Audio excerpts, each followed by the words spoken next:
concern is about my people, 19 families who are staying here. I want them safe. For that, have a buffer area. So anyway, they can't travel on those heights. Only thing is that I can't make my people take risk for another year, those 19 families out there, to see whether it collapses or not. That is not the way.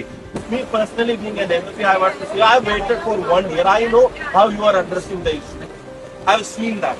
All those issues I have been pending since last 1 year. I know how much you have addressed that. I will go to the ministry. If they can cancel everything on Korea, I know what all things have to be done here also. My only suggestion is that have a buffer zone. There is no road there, there is no passage, there is no people traveling there. People are safe, that is what we want. കണ്ടതുള്ളൂ sir വിളിച്ചോണ്ട് മാത്രമാണ് വന്നത്. അല്ലാണ്ട് ഇതുവരെ വന്നിട്ട് ഞങ്ങൾ കണ്ടിട്ടില്ല. ആകെ പറയുന്നത് എന്താ, 1 മാസം അല്ലെ 2 മാസം, ഇതല്ലാണ്ട് വേറെ ഒന്നും ഇവര് പറയുന്നില്ല. So will you be fine to leave there if it is your home? Don't talk like that. This is not just technical stuff. ഈ വെയിലും മഴയും കൊണ്ടിട്ട് Studies was done and against your studies this happened. I don't need further explanation because I was explained 1 year back and I was explained about a visit from IIT Chennai or professor or whatever.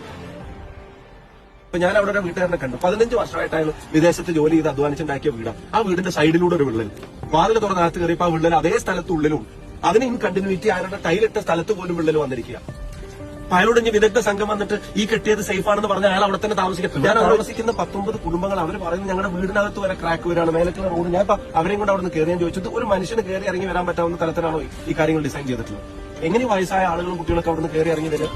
ആ buffer അവർ ഏറ്റെടുക്കട്ടെ. വീട്ടിനകത്ത് വിള്ളലുകൾ കാണിച്ചു കൊടുത്തു, റോഡിലെ വിള്ളലുകൾ കാണിച്ചു കൊടുത്തു, ചുമരിലെ വിള്ളലുകൾ കാണിച്ചു കൊടുത്തു, ഈ സോയിൽ ലൈനിങ് ചെയ്തെടുത്തത് ഇടിഞ്ഞു പൊളിഞ്ഞ് വീഴുന്നത് കാണിച്ചു കൊടുത്തു. അപ്പോൾ വൾണറബിൾ ആയിട്ടുള്ള സ്ഥലങ്ങളിൽ ഒരു ബഫർ സോൺ ഈ കാര്യത്തിൽ ഏർപ്പെടുത്തണം. ഇവിടെ ഹൈവേ നിർമ്മാണം എത്രയും പെട്ടെന്ന് കംപ്ലീറ്റ് ചെയ്യണം. ഞങ്ങൾക്ക് ആർക്കും തർക്കമില്ല. വികസനം വേണം, ആരും തടസ്സമല്ല. അല്ലെങ്കിൽ ഇതിനൊക്കെ ആളുകൾ തടസ്സപ്പെടുത്തുന്നത്. പ്രശ്നം സുരക്ഷിതമായി കംപ്ലീറ്റ് ചെയ്യണം.